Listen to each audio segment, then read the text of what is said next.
Pada suatu hari, Raja Harun al-Rashid memutuskan untuk memperkuat kekuatan militernya dan mempersiapkan para prajurit kerajaan untuk menghadapi ancaman musuh. Ia ingin prajuritnya tangguh, cekatan, dan siap menghadapi segala tantangan. Raja kemudian memanggil Abu Nawas, orang yang dikenal cerdik dan bijaksana, serta punya banyak akal yang lucu dan unik. "Abu Nawas," kata Raja, "aku ingin kau melatih prajurit-prajuritku. Mereka harus kuat, cerdas, dan penuh semangat dalam menghadapi lawan." Abu Nawas sambil tersenyum berkata, "Tentu, Baginda. Tapi, ada satu hal yang harus Baginda ketahui. Saya punya metode khusus yang sedikit berbeda dari pelatihan pada umumnya." Raja penasaran, tapi ia mempercayai Abu Nawas. Ia memberikan kebebasan penuh kepada Abu Nawas untuk melatih para prajurit sesuai caranya. Hari pertama, latihan fisik yang unik. Pada hari pertama pelatihan, Abu Nawas mengumpulkan para prajurit di lapangan istana. Ia membawa serta sejumlah bahan seperti sekantung besar kelereng, beberapa tali, dan beberapa karung pasir. Para prajurit mulai kebingungan, merasa latihan ini tidak akan biasa. Abu Nawas kemudian memberikan instruksi, "Baiklah, kalian harus mengambil kelereng dari satu ujung lapangan ke ujung lainnya dengan menggunakan sumpit." Para prajurit terkejut dan merasa ini bukan latihan perang. Salah satu prajurit bertanya, "Abu Nawas, ini latihan yang aneh. Bagaimana kami bisa menjadi kuat dengan bermain kelereng?" Abu Nawas tertawa dan berkata, "Kesabaran dan ketenangan pikiran adalah kekuatan utama seorang prajurit. Jika kalian gugup, kalian tak akan bisa membawa kelereng ini ke ujung lapangan." Para pejuang yang susah payah mulai mengambil kelereng satu persatu dengan sumpit dan membawanya ke seluruh lapangan. Beberapa prajurit jatuh menginginkannya. Ada yang kelerengnya mengecewakan, tetapi Abu Nawas terus tertawa melihat mereka berusaha dengan gigih. Di akhir hari, para prajurit kelelahan, tetapi mereka mulai memahami pentingnya ketenangan dalam menghadapi situasi yang sulit. Hari kedua, latihan kecepatan. Keesokan harinya, Abu Nawas membawa prajurit ke tepi sungai.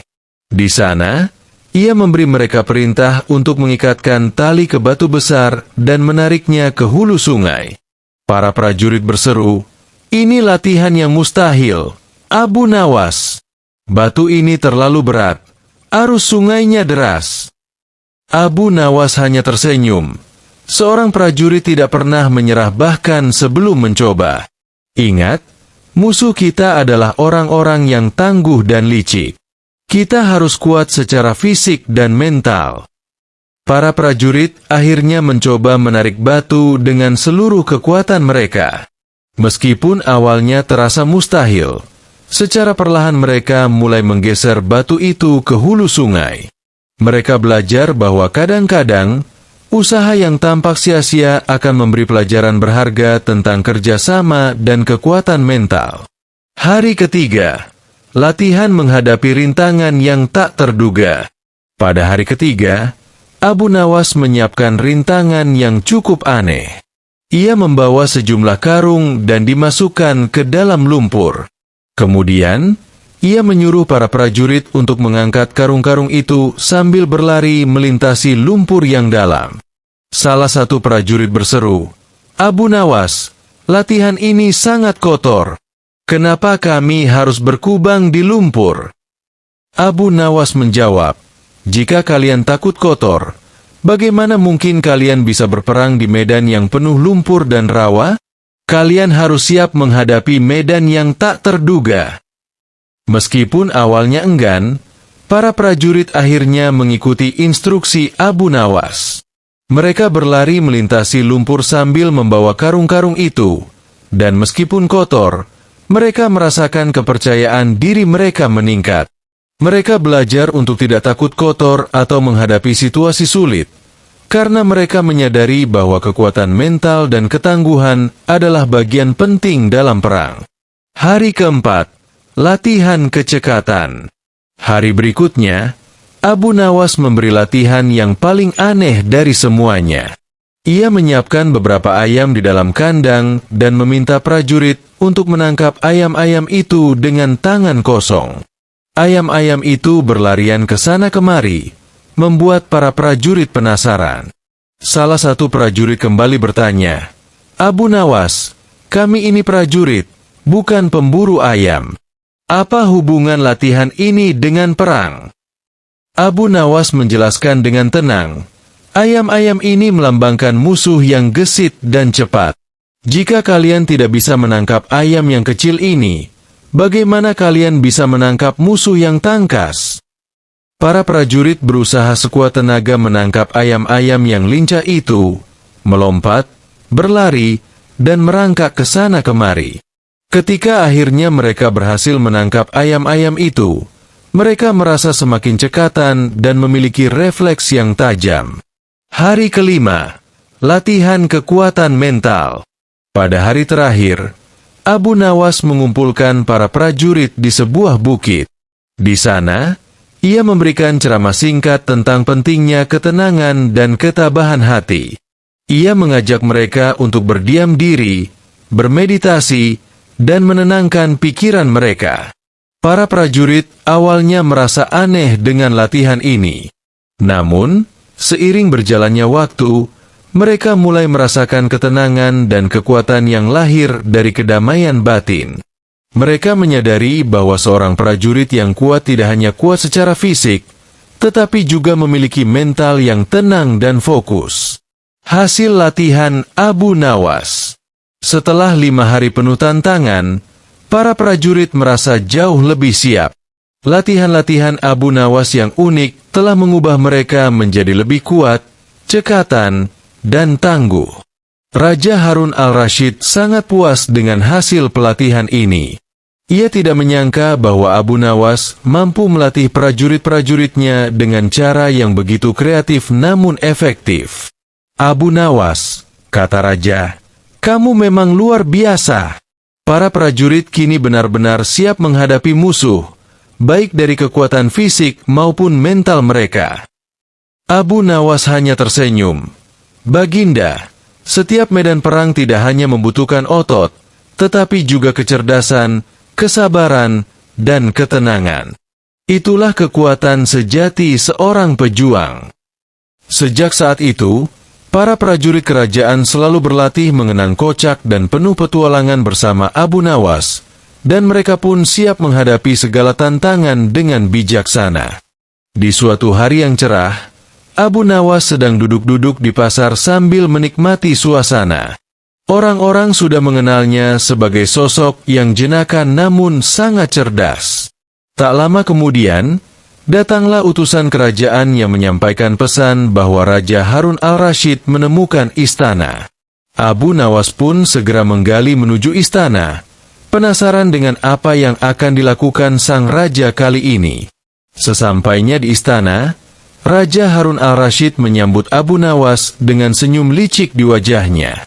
"Abu Nawas," kata sang raja, "kali ini aku punya teka-tekimu." Abu Nawas mengangguk penuh antusias. "Silakan, Baginda. Aku siap mendengarkannya." Raja lalu berkata, "Aku ingin kau menangkap angin dan membawaku ke sini dalam kantung ini." Raja memberikan kantung kulit kecil kepada Abu Nawas. Tentu saja, permintaan raja ini sangat aneh dan tampak mustahil. Namun Abu Nawas hanya tersenyum. Dia sudah terbiasa dengan tugas-tugas aneh dari sang raja yang gemar mengujinya. Abu Nawas berpikir sejenak, lalu berkata, "Baginda, izinkan aku waktu 1 hari untuk menyelesaikan tugas ini." Raja setuju. Lalu Abu Nawas pun pulang ke rumah. Sepanjang jalan, dia berpikir keras bagaimana caranya menangkap angin. Akhirnya, ia menemukan ide yang unik dan cerdik. Keesokan harinya, Abu Nawas kembali ke istana dengan membawa kantung kulit yang diberikan oleh raja, namun kantung itu terlihat kosong. Raja menyambutnya dengan wajah penasaran. "Abu Nawas, apakah kau berhasil menangkap angin?" Abu Nawas mengangguk. "Tentu saja, Baginda. Angin sudah ada di dalam kantung ini," katanya sambil menyerahkan kantung kulit itu kepada raja. Raja membuka kantung itu, tapi tentu saja dia tidak menemukan apa-apa di dalamnya. Dia tampak kebingungan dan berkata, "Mana anginnya, Abu Nawas? Kantung ini kosong." Abu Nawas lalu menjawab dengan tenang, "Baginda, angin memang tak bisa dilihat dan tak bisa dipegang. Namun, ketika saya membuka kantung itu, angin langsung masuk ke dalamnya. Dan ketika Baginda membuka kantung itu tadi, angin pun keluar." Raja berpikir, lalu tertawa bahak. "Kau benar-benar licik, Abu Nawas. Jawabanmu sungguh cerdik." Namun, raja tak berhenti di situ. Kali ini dia ingin menguji Abu Nawas dengan tantangan lain. "Kalau begitu, Abu Nawas," kata sang raja, "aku ingin kau pergi ke sungai dan membawa seember penuh air, namun ember itu harus tetap kosong." Abu Nawas mengangguk tanpa ragu. "Tentu, Baginda," katanya sambil tersenyum lebar, meski ia merasa permintaan itu aneh dan sulit dipahami. Setelah mendapatkan bara, Abu Nawas pergi ke sungai. Dalam perjalanan, dia memikirkan dan berpikir bagaimana caranya membawa air tanpa mengisi ember itu. Di sungai, ia pun menemukan solusi. Abu Nawas merendam ember ke dalam sungai, dan menunggu hingga ember itu penuh dengan air. Lalu, dengan hati-hati, dia mengangkat bara itu perlahan-lahan, membiarkan udara terus-menerus mengalir keluar. Dengan cara ini, ia membawa ember yang selalu penuh air tetapi sekarang kosong, karena air terus berjatuhan sepanjang jalan menuju istana. Sesampainya di istana, raja melihat ember itu dan bertanya, "Mana air yang kuperintahkan?" Abu Nawas menjawab sambil tersenyum, "Baginda, saya telah membawa ember yang tadinya penuh dengan air. Tapi karena airnya terus tumpah, maka ember ini sekarang kosong." Raja pun kembali terhibur dengan kecerdikan Abu Nawas. Meskipun dalam hati ia merasa bahwa Abu Nawas memang selalu mampu mengatasi setiap tantangannya. Merasa belum puas, raja memutuskan untuk memberikan ujian terakhir yang lebih sulit. "Abu Nawas," kata Raja Harun al-Rashid, "kali ini aku ingin kau melakukan hal yang mustahil. Kau harus membawa sapi dan menempatkannya di atas atap istana." Abu Nawas berpikir sejenak, namun dia tak menunjukkan rasa putus asa. Setelah berjanji kepada raja bahwa dia akan menyelesaikan tantangan tersebut, dia pulang untuk merencanakan idenya yang kali ini sangat unik. Keesokan harinya, Abu Nawas datang ke istana dengan membawa seember penuh tanah liat dan beberapa tali panjang. Dia lalu menghadap raja dan berkata, "Baginda, saya telah siap untuk menempatkan sapi di atas atap istana, tapi Baginda harus menyaksikannya dengan mata kepala sendiri." Penuh rasa penasaran, Raja Harun al-Rashid menyusul. Abu Nawas naik ke atap, dan dengan hati-hati, dia mulai mengaplikasikan tanah liat di setiap sudut atap istana. Setelah itu, dia kembali turun dan berkata kepada raja, "Baginda, atap istana kini sudah siap. Sekarang saya butuh bantuan Baginda untuk menaikkan sapi itu." Raja merasa bingung. "Apa maksudmu, Abu Nawas?" Abu Nawas lalu berkata, "Baginda, saya ini bukanlah orang kuat yang bisa mengangkat sapi seberat itu sendirian. Lagi pula, Baginda yang memerintahkan saya untuk menempatkannya di atas atap, maka sebaiknya Baginda yang ikut serta membantu." Raja akhirnya mengerti bahwa permintaannya memang tidak masuk akal. Dia tertawa dan mengakui bahwa tak ada seorang pun yang bisa melakukan hal itu. "Abu Nawas," kata sang raja, "Kau sungguh pintar. Kau telah berhasil menjawab semua teka-teki dan tantanganku. Mulai sekarang, kau bebas dari semua ujian dan tantangan. Kau boleh datang ke istana hanya untuk bersantai dan menghiburku." Abu Nawas tersenyum penuh rasa syukur.